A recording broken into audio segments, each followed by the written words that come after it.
ভয়ের সাথে আমরা সবাই পরিচিত, কষ্টও আমরা সবাই পেয়েছি।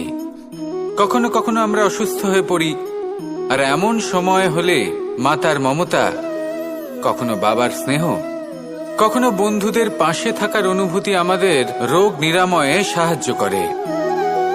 কখনো যদি আমরা নিরাশ হয়ে পড়ি, তখন যদি আমাদের কোনো আপনজন আমাদের দুটো ভালো কথা বলে, তখন আমাদের মনোবল বেড়ে যায়। ঠিক তেমন সংসারের এই রঙ্গমঞ্চে যদি আপনি পীড়িত অনুভব করেন, কিছু শুভ কথা আলোচনা করুন, কিছু স্তুতি গান করুন, কিছু মুহূর্তের জন্য হলেও নিজের ইষ্টদেবের কথা স্মরণ করুন আর প্রার্থনা করুন।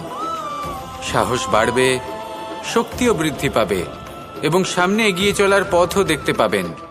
তখন এই মন প্রসন্ন হয়ে বলবে, রাধা রাধা।